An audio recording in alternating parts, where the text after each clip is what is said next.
The Improbable Places Poetry Tour, for those of you who don't know it, it's in its 10th year and it began at Montserrat College of Art, where I have been a proud member of the community there for 18 years. But it started with this idea of trying to bring together some of the things that I loved: poetry, Montserrat, and my community. So I've been traveling around to places and throwing out a call for work and sort of seeing who shows up, what kind of poets are interested in writing about place, and sort of building that community of writers. And so that's what makes me very, very proud of the poetry tour, is that there are a lot of people here who might be reading for the first time submitting a poem, and then others who have been doing this for a long, long time. So it's a pleasure to have you all here, and it's such a pleasure to be doing an ekphrastic poetry tour where we are responding to a piece of art that is in the landscape, which is responding to the home that is here.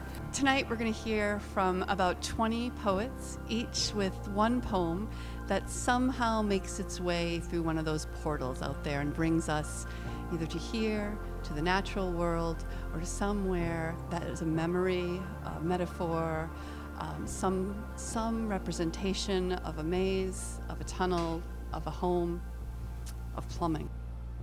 The formal beauty of the Crane estate calls for the measure of a metered poem to praise her grassy grand allée so straight, her great house, ageless queen upon her throne.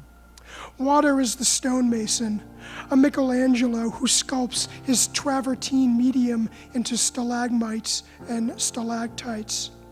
A big house with multiple bedrooms and baths, sprawling windows, illuminated walkways, and long drive, capturing a premier view of the sprawling village below. At first, a Renaissance Italian revival was the choice for initial construction, but the design had cursed the villa's survival. An aghast wife ensured its destruction. Always have at hand the accoutrements for escape. For example, a trap door, even if it's fake. But better if it descends to a maze of tunnels you have yet to map, although you've memorized the first 15 turns before they connect to an infrastructure vast. Leaving his hillside castle old, what is this blocking his anxious way? Tall standing walls of cement and steel, a work of modern art, they say. It's not just a work of art, it's a tunnel of fun for old and young.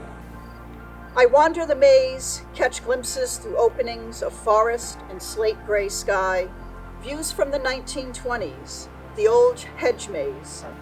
Forming a universe near the autumnal tide where maze-goers used to hide. You understand what it means to fall? Una caída tan profunda, a plunge so deep, dark walls of a hole constricting, a kaleidoscope of black emotions weaving in and out of your brain. Beads of sweat pool, drip down my arms, salty drops of disappointment. Rather than persevering down, I propel forward, an easier route through turmoil, a passage, not a deepening. Let this water and this knowing kiss you as you breathe. Come clean and rise again. I shake myself dry as my child pirouettes by, carrying a kaleidoscope as if world peace blossomed in her palms. His young son once said all people were connected, and they both sat quietly with this wisdom. In hearts that beat with drum-like bliss, light air which swirled in blue. Whisked away at the end of the day, the waning sun's last golden rays eclipse my face as shadows chase my bated breath. Who assembles such small dreams? They exist and wait to be dreamed.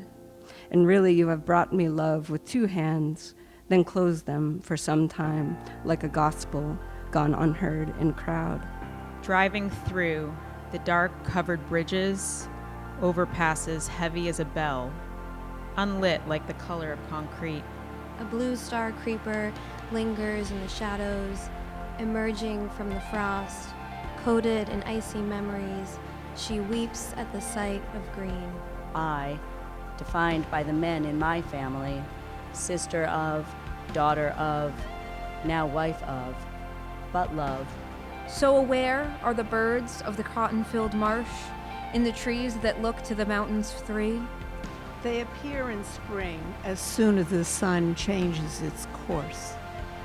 Whatever may have been subterranean begins to emerge.